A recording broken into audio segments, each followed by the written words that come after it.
Do Evangelho segundo São João. Naquele tempo, os judeus de Jerusalém enviaram sacerdotes e levitas a João Batista para lhe perguntarem: quem és tu? Ele confessou e não negou: eu não sou o Cristo. Confessou ele. Perguntaram de novo: quem és tu então? És tu Elias? Ele respondeu: não sou. És tu o profeta? Ele respondeu: não. Disseram-lhe, pois: quem és tu então, para que possamos dar uma resposta aos que nos enviaram? Que dizes de ti mesmo? Ele declarou: eu sou a voz que clama no deserto, aplainai os caminhos do Senhor, como disse o profeta Isaías. Estes que tinham sido enviados eram da seita dos fariseus. Voltaram ainda a interrogá-lo, dizendo: como batizas tu, pois se não és o Cristo, nem Elias e nem o profeta? João respondeu-lhes, dizendo: eu batizo em água, mas no meio de vós está quem vós não conheceis. Esse é o que há de vir depois de mim, o qual existiu antes de mim, e a quem eu não sou digno de desatar as correias das sandálias. Estas coisas se passaram em Betânia, ao lado de lá do rio Jordão, onde João estava baptizando. Em nome do Pai, e do Filho, e do Espírito Santo. Amém.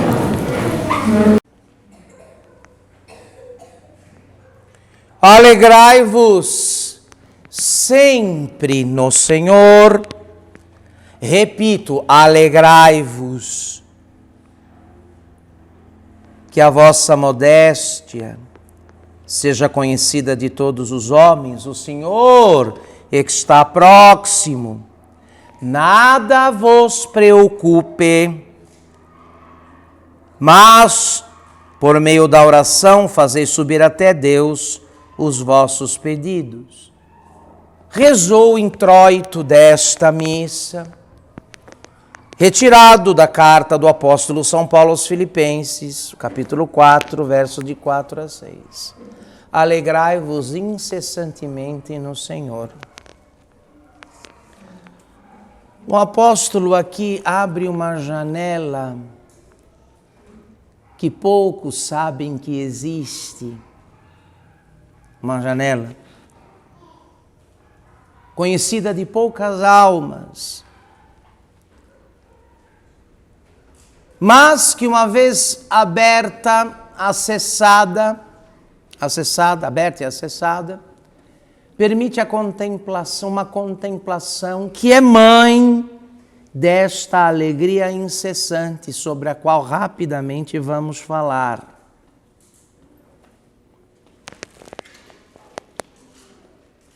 Nós não temos muita distinção dos pagãos com quem convivemos, porque temos reagido como eles diante das situações e das dificuldades. Não é propriamente esta alegria a nossa marca de distinção. Também andamos preocupados e afoitos por causa de muitas coisas. No entanto, o domingo de hoje, que antecipa de algum modo a alegria da chegada, da proximidade do Senhor, e que atenua o roxo pelo rosa, o rosa é um roxo atenuado, nos recorda isso. Sim, está no mundo um manancial, no mundo um manancial, há uma janela, uma abertura na qual se pode contemplar e cuja contemplação produz este permanente estado de alegria, a respeito do qual o apóstolo Paulo impera sobre os cristãos de Filipos. Alegrai-vos sempre, não só de vez em quando, sempre. Sempre. No Senhor. Alegrai-vos, repito. O Senhor está próximo, nada vos preocupe, nada vos preocupe. Muito bem. Esta coisa que dá um tratado de vida espiritual, este tema enorme, mas eu quero pensar o aspecto mais importante e deixar aqui com os senhores, porque é preciso fazer uma correção, uma correção essencial. Caso contrário, este domingo, o seu introito com este convite à perene alegria, que é já uma antecipação da felicidade na eternidade, não passará de retórica religiosa, de retórica piedosa. Ah, como está alegre, tão cheio de problemas, tem pandemia, estou ameaçado de desemprego, com problema de saúde, com problema financeiro, como é que eu posso estar alegre? Há um meio? Vamos ver qual é que é. Os senhores sabem que, intoxicados pelo mundo moderno e suas falsas filosofias, habitualmente estamos presos a duas coisas nas quais Deus não está. E existem duas coisas nas quais Deus não está. Quais são? O passado e o quê? O quê? Futuro. Deus está em tudo, menos no passado e no futuro. O futuro no qual você vive, alienado, sonhando, planejando. Esse futuro idílico que só existe na sua cabeça. Deus não está nessas duas realidades porque elas simplesmente não o quê? Não existem.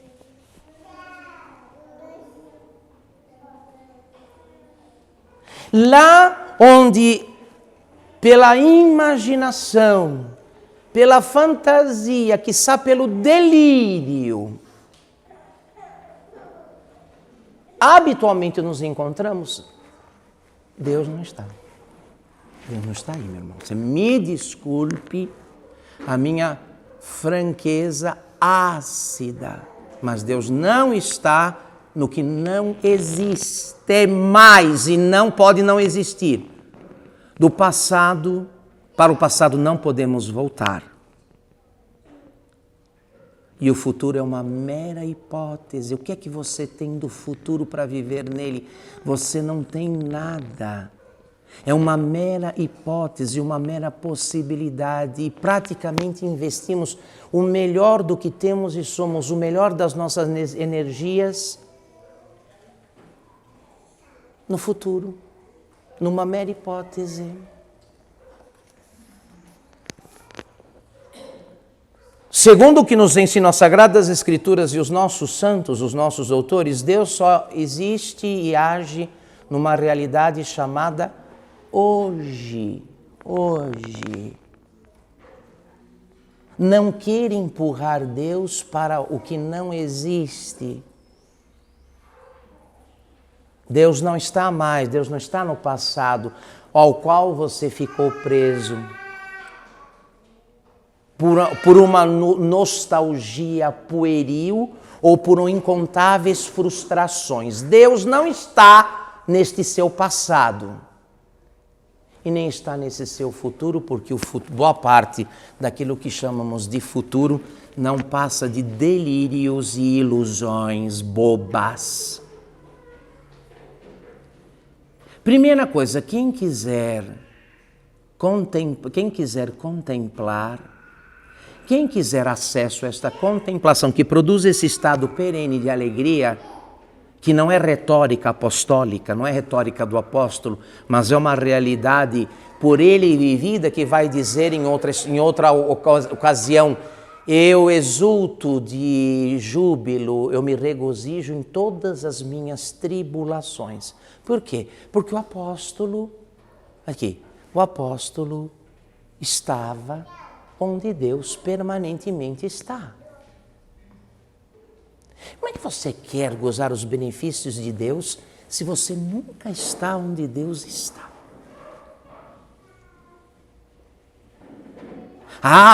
É verdade, a realidade é dura. É difícil. O hoje é difícil. Não temos o controle absoluto do que está acontecendo.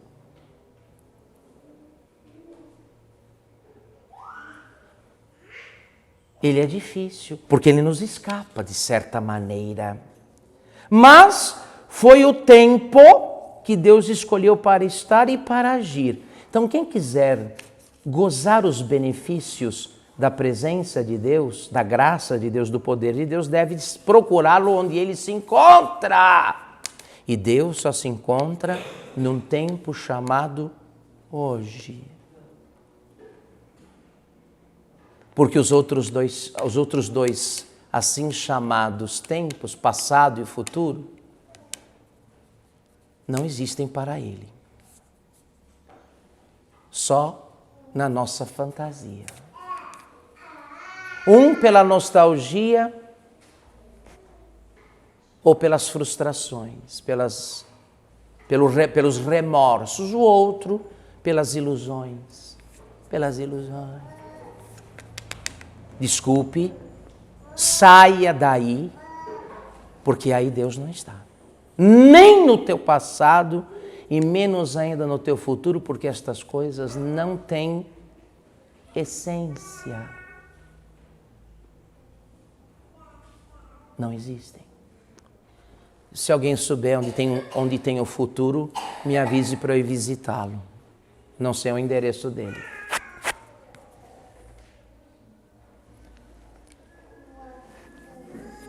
Segunda coisa, meus queridos, muito importante, é o seguinte.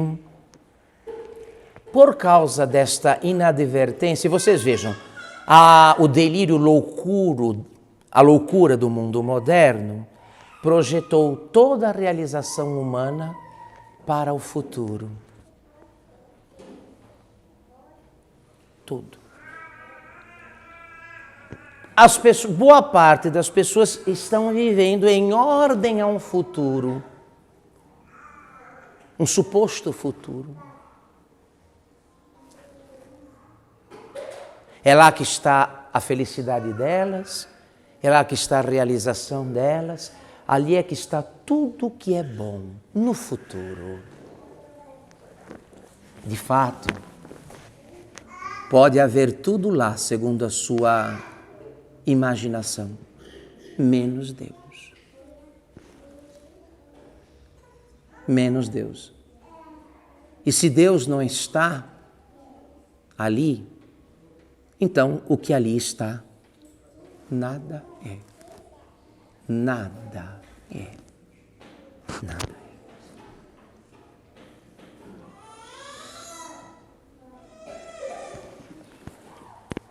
Devemos, portanto, meus queridos, nos regrar. É preciso uma disciplina para esta alegria perene, que foi toda a felicidade dos santos aqui na terra. Que não tenham estas ilusões bobas das quais somos reféns. Quiçá desde o berço, gente que foi educada desde o berço para o futuro, foi educada para o nada. Aí o tempo passa, o futuro não chega, e o destino destes alienados não é outro a não ser a angústia, a depressão e o desânimo. Temos perdido muito tempo, e quem perde tempo, quem está perdendo tempo, está perdendo Deus. Porque do tempo só temos o hoje. Quem perde o hoje está perdendo a ação de Deus, sua presença e sua ação salvadora. O tempo para nós é preciosíssimo e do tempo nós só temos uma coisa chamada agora. E por que é tão precioso? Porque nele se esconde Deus. Deus está velado, coberto pela sucessão dos acontecimentos que vão se apresentando a nós, diante de nós, no presente, no agora. Por isso o tempo é tão precioso, porque Deus nos salva assim. É assim que Deus nos salva. No tempo. Mas que tempo? Esse que você tem. De qual tempo você dispõe? Do hoje só. Hoje, mais nada. Mais nada. Assim sendo, meus queridos, devemos regrar o nosso interior para permitir que Deus nos conduza, como fez com a Santíssima Virgem Maria e muitos outros santos que não dispuseram de livros, de padres espirituais, de escolas, grupos ou movimentos, mas que Deus conduziu de modo eficacíssimo, porque era gente que se esforçava por estar diante de Deus, na presença de Deus. Portanto, era gente que estava ali onde se encontrava Deus, no presente, e se deixavam conduzir por Ele, como fez a Virgem Maria, que observava todas as coisas, meditando-as no seu coração. A Virgem entendeu o que nos custa entender, de que mais do que se esconder em livros, em escolas de espiritualidade ou em movimentos que às vezes mais atrapalham do que ajudam, Deus está presente mesmo no que está acontecendo. E uma parte das obras que vão me salvar, que vão nos salvar, Deus não terceiriza. Não dá para ninguém, nem para o Papa, nem para o bispo, nem para o padre, nem para os livros, nem para estes iluminados que a toda hora aparecem querendo ser intérpretes e hermeneutas da igreja.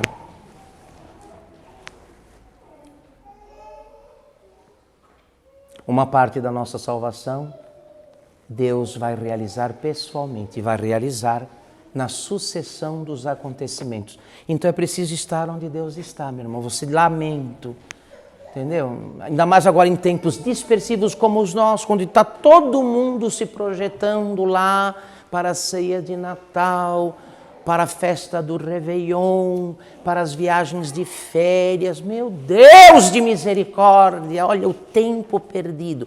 E quando eu digo o tempo está sendo perdido, Deus está sendo perdido.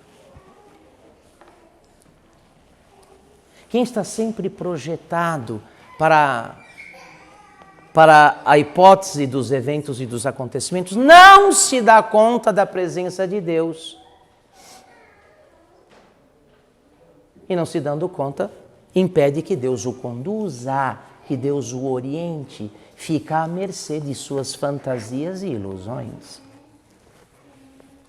Deus, neste exato instante, está fazendo tudo, absolutamente. No âmbito da natureza e no âmbito da graça. Quem está prestando atenção? Quem está vendo? Não estamos vendo, porque não estamos habitualmente onde Deus está. Não! Nós vemos nesses mundos paralelos sugeridos pelas nossas fantasias e vaidades. Pelas nossas paixões, é lá que vivemos.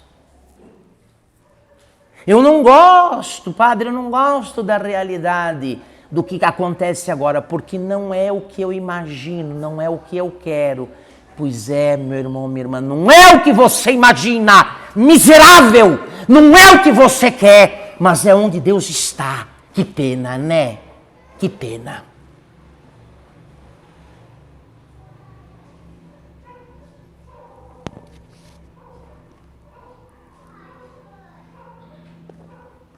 Nos tornamos gente de atividade excessiva. Nós fazemos muito e tudo pelo que praticamente é nada.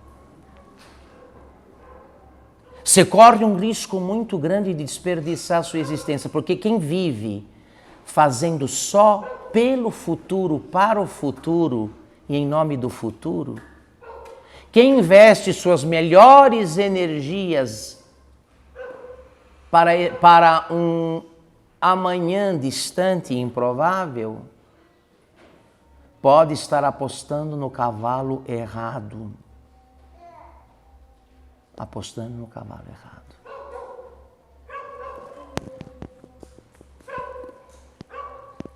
Esse nosso excesso de atividade para garantir... Porque a ordem do dia, garantir o futuro. Eu tenho que garantir o meu futuro e dos meus filhos. Sim, fomos treinados, fomos adestrados para isso. O futuro é tudo. O presente é uma contingência desprezível, porque nunca é como você planeja. O futuro sim, o futuro é igualzinho a você, porque tem todos os tons e as matizes das suas ideias e vaidades. O presente não. O presente lhe escapa, você não tem controle sobre ele.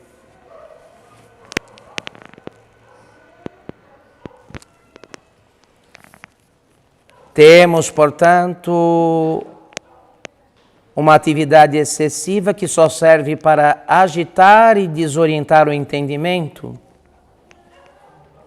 Viajamos por imaginações que dissipam e fazem perder o tempo. Uma curiosidade doentia que procura coisas inúteis e corre atrás de novidades.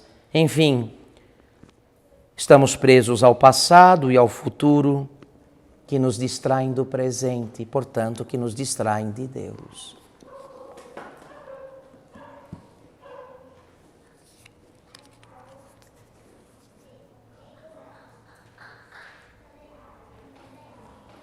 É preciso voltar à realidade. O domingo de hoje que nos diz, que nos anuncia uma alegria perene, permanente, nos alerta, porém, que esta alegria é acessível só para aqueles que sabem que o que temos de mais precioso, do ponto de vista do tempo, é o agora. Por quê, Padre? O agora é o tempo mais precioso, porque é no agora que Deus está. E não em outras categorias de pensamento. Me desculpem, passado e presente nos escapam, e o que temos deles são apenas categorias para pensar, não para viver. Não dá para viver no passado, não dá para viver no futuro, só no presente. E foi o presente que Deus escolheu para estar e para conduzir a vossa e a minha vida.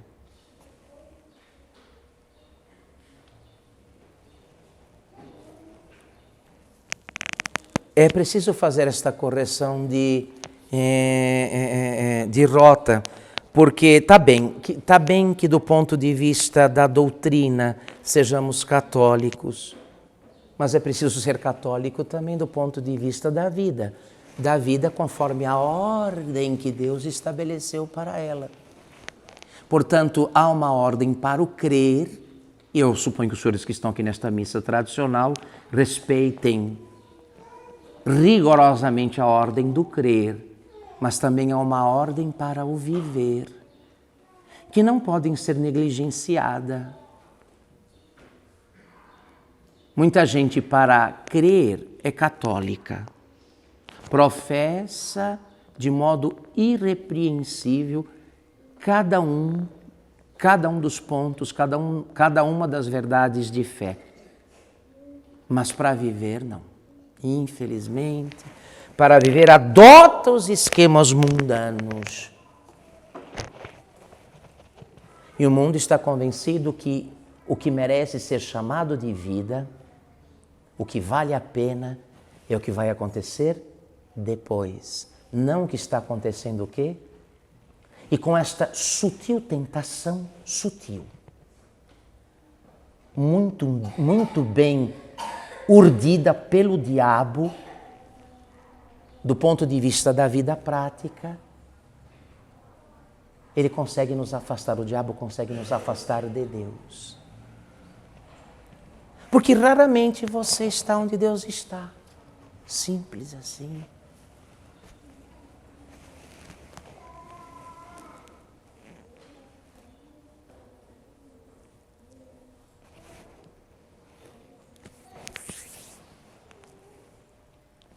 Quem perde o tempo, se alguém diz a si mesmo honestamente, de modo contrito e humilde, eu sou um desperdiçador de tempo, ou se alguém é alertado por outrem a respeito disso, você perde muito tempo, tenha com isto que algo muito grave, a coisa mais grave está acontecendo com você. Ou seja, Deus não pode te orientar. Você está à mercê de si mesmo, de suas impressões, de seus gostos. Quem perde o tempo está dizendo, para mim o que acontece no agora não me interessa. Eu não presto atenção. Eu perco tempo porque nele eu não estou. Me importa o que está na minha imaginação. Ora, quem perde o tempo, quem não administra bem o tempo, e administrar bem o tempo no nosso caso significa andar na presença de Deus, que foi o que Deus exigiu de todos os seus amigos. Lá, quando falou com Moisés, disse, anda na minha presença. Anda diante de mim, para que eu te conduza. Eis aí, meu irmão, minha irmã, essa correção de rota, uma vez que o motivo desta alegria, segundo disse o apóstolo aqui, e que a Mãe Igreja introduziu na sua liturgia, está no introito desta missa, alegrai-vos, porque o Senhor está próximo, está perto de vós, mas não está perto de vós nem no passado, nem no futuro. Está perto hoje, agora, nos visitando na sucessão de todos e de cada um dos acontecimentos que se dão conosco, a respeito dos quais eu não canso de insistir aqui deste púlpito. Nós que cobramos a presença de Deus e cobramos de modo indevido porque pedimos que Deus esteja no que não existe, montamos um combo de ilusões e fantasias e trazemos diante dele, dizendo, Deus, entra nisto aqui. Olha, isso aqui eu quero para o meu futuro, não sei o quê, para... Nós que cobramos a presença de Deus, não estamos muito preocupados em estar na presença dele. E só está na presença de Deus quem recebe cada acontecimento como vindo das mãos dele. Por exemplo, esse calor que está fazendo no dia de hoje. Quem sabe que assim como Deus se veste de modo particular pelas aparências criadas nos sacramentos para vir a nós com a sua graça e nos santificar, Deus se reveste com o véu dos fatos e dos acontecimentos para nos conduzir. Ele faz algo análogo ao que acontece nos sacramentos. Assim como ele se veste das aparências das coisas criadas, das criaturas, para vir a nós com a sua graça, na vida ele se reveste com o véu dos acontecimentos para nos conduzir. Quais acontecimentos, Padre? Todos, sem exceção. Todos, sem exceção. Os que você gosta, os que você detesta, os que você planejou, os que te pegaram de improviso, não importa.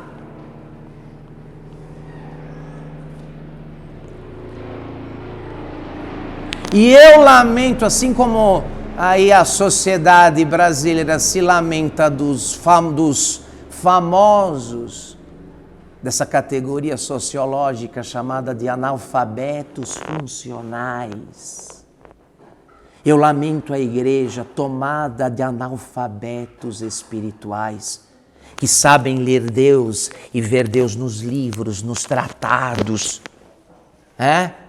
de teologia, nas doutas conferências. Olha que beleza, como Deus está nisso. Mas não sabem interpretar a presença de Deus quando Deus fala pessoalmente, nos fatos, por mais duros, por mais amargos que eles sejam. Então, nós encerramos esta pregação, este sermão, esta catequese, deem o nome que quiserem, olhando para a Santíssima Virgem Maria, que viu Deus ali, naquela realidade, naqueles acontecimentos que diziam aos sentidos de qualquer ser humano: Deus não está aqui, Deus não existe. Ela viu Deus quando os fatos de chumbo caíram sobre ela, dizendo: Deus não está aqui e Deus não existe. Lá no Calvário, quando o filho dela morreu, se esvaindo em sangue e dores, e não aconteceu nada. Não aconteceu nada. Nada aconteceu.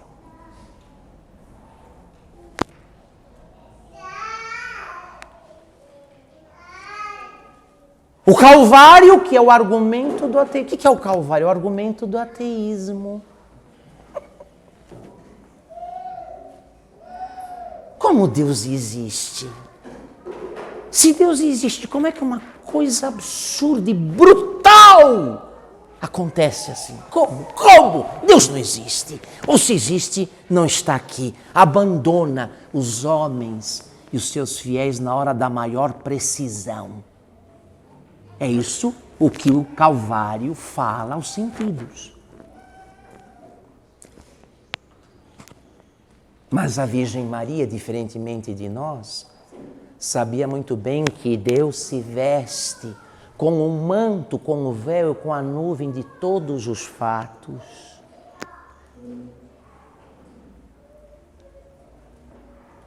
E que não há melhor alimento, não há mais forte nutrição para a fé do que aquelas situações mais desconcertadas. Porque, afinal de contas, acreditar no sol ao meio-dia, quem não acredita? Ora, quem não acredita no sol ao meio-dia? Qualquer um acredita. Vamos ver, continuar acreditando no sol depois da meia-noite. Aí é que eu quero ver católico fanfarrão. Em nome do Pai, do Filho e do Espírito Santo.